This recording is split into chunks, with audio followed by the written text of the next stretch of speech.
I can knock him out. If I hit him with the right shots, with Keith Thurman, he's been knocked out in the amateurs before. I've never been knocked out or dropped in the amateurs.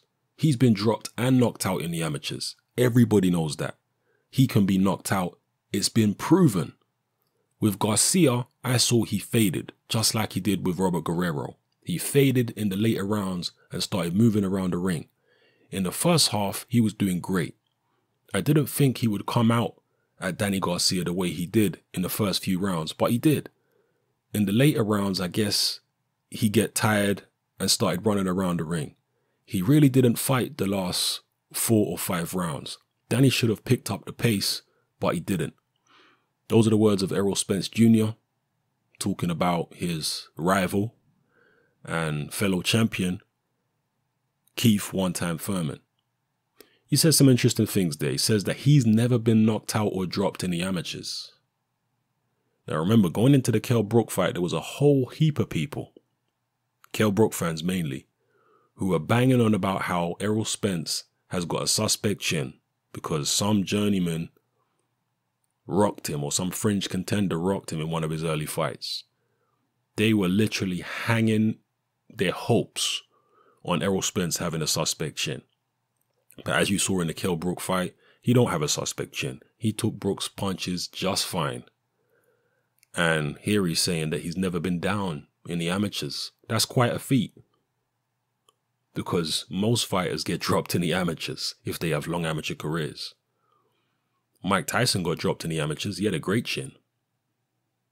David Tua got dropped in the amateurs. He got knocked out cold in the amateurs. And he's got a great chin, or had a great chin. You know, many fighters get dropped in the amateurs. Most of them do. Errol Spence apparently didn't. And he had an extensive amateur career.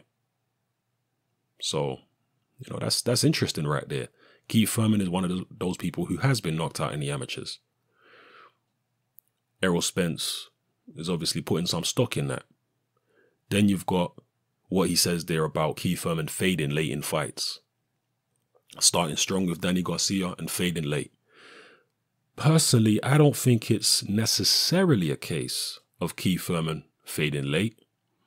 It could be Keith Thurman, from a strategic point of view, choosing to move around the ring rather than fading. Maybe it's a bit of both. Personally, I've been immensely impressed by Keith Thurman's fitness levels, particularly in the Sean Porter fight. I mean, those guys went at it punch for punch, round after round for 12 rounds with no let-up. Thurman did a little bit of moving in the fight, again, in my view, from a strategic point of view. But, you know, the way they went at it for 12 rounds, incredible. I think Keith Thurman's fitness levels are tremendous, and I don't see somebody like Errol Spence having significantly better fitness levels than Keith Thurman. What I do see is Errol Spence having the body attack to take a lot of steam out of Keith Thurman's legs. That's what I do see.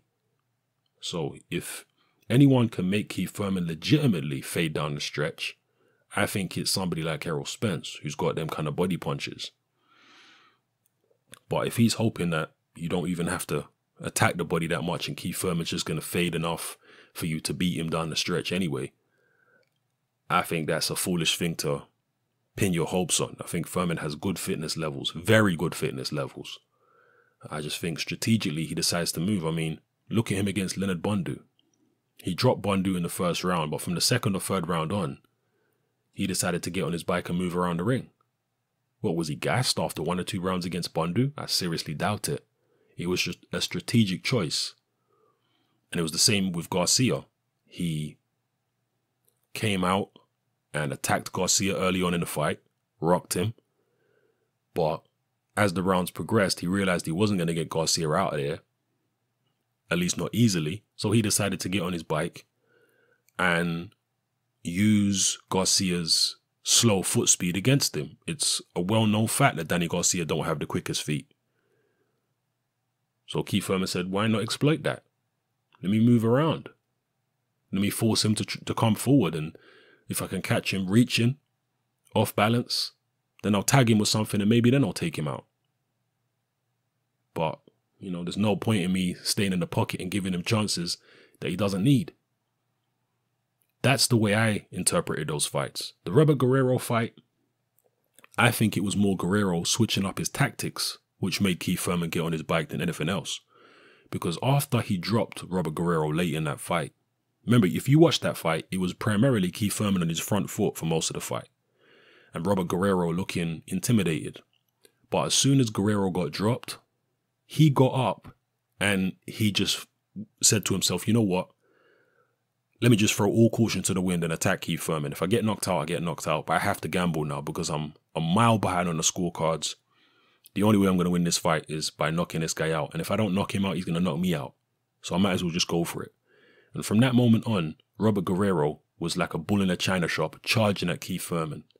And Keith Thurman, rather than stand with him, backed off and started running around the ring because Guerrero changed his tactics. I don't think it was because Thurman was tired or anything like that. It's because Guerrero started doing something different in the fight. Tactically, he started applying pressure, whereas before, for the entire, you know, from all the previous rounds, he wasn't applying pressure. So I think that Errol Spence is overlooking those things, to be honest with you here. But can he beat Keith Thurman? I think he's got a very good chance. I think it's a tremendous fight. Keith Thurman versus Errol Spence. I think that could be a breakthrough fight, perhaps, for American boxing. You know, I saw a Toe podcast recently where somebody said,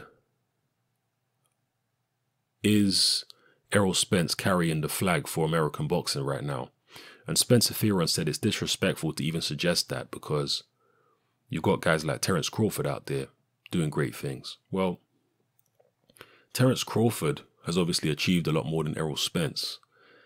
And a lot of people may regard Terence Crawford as a better fighter than Errol Spence. But in terms of popularity and visibility, nationwide and even internationally, I think Errol Spence probably will become the poster boy for American boxing. I think he will. There's something about Terence Crawford that just doesn't sell to the wider public. I don't know. I can't really put my finger on it. I really can't put my finger. Maybe he just doesn't have the right dance partners. He doesn't have the right opposition to take him to the next level in terms of popularity and, you know, recognition. Errol Spence, I think, does.